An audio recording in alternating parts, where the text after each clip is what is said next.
so much for freeing up the credit markets. It turns out the 20 largest banks receiving taxpayer bailout money in that first round of bailouts that we gave to the banks actually reduced lending last year. The 20 top banks reduced lending.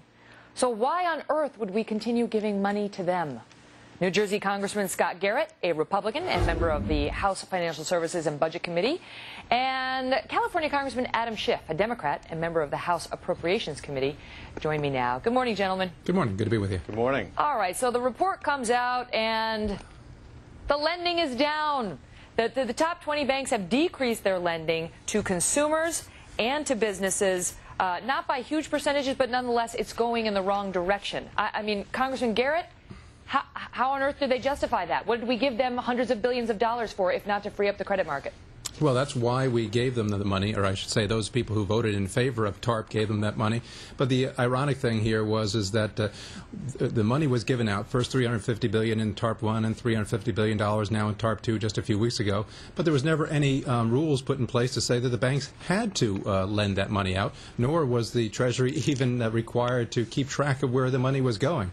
As a last point, we just had the six heads of the major banks in the country come before our committee just this past week, and that was all after the fact. And that's, I guess that is the absurdity or the irony of the way that Congress works, is that we dole the money out first, and then we go back after the fact and say, gee, are they doing just what we hoped that they would? Yeah, Congressman Schiff, what are they using the money for? I mean, didn't you guys, you voted for this. I know you voted against it first and then you voted for it.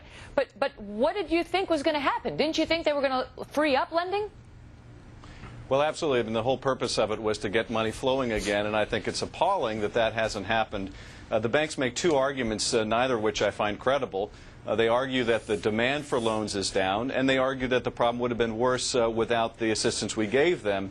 The reason I think these arguments don't go far enough is there's a lot of demand out there. There are a lot of good, healthy businesses that want loans to continue their business and can't get them.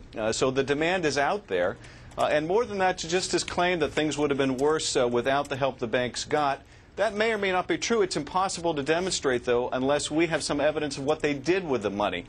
So I would certainly hope that the Secretary of the Treasury, in whatever further round of TARP, requires the banks to disclose what they've done with the money already, and also provides a stronger recoupment measure for us to get that money back if the banks aren't using it to lend, because I find it just appalling. Really? How do we get that? Hasn't that horse already left the barn? I mean, you really think we're going to be able to get any of that dough back? Well, I think we can. I mean, the whole idea of getting equity shares in these institutions was so that we can get our money back. But I do think that we need much stronger safeguards in the second tranche of these TARP funds that require disclosure. What did they do with the money? Did they use it to lend? Did they use it for other things? And also, that not only let us be assured that future monies will be used to lend, but also give us a greater claim on the money that they've already obtained from the federal government. You know, Congressman Garrett, I think this really ticks people off, because they sit at home and they think, all right, you know how people felt. They did not want to bail out Wall Street. And it wasn't until you lawmakers got out and started making the argument, not you in particular, but lawmakers, and started saying, it's not a bailout of Wall Street, it's really a bailout of Main Street. Don't object. This is going to flow back to you. It's going to make mortgages easier and credit cards easier, and that's why we're doing it. And now we learn that not only has the lending gone down, but 60% of the banks have made borrowing even harder.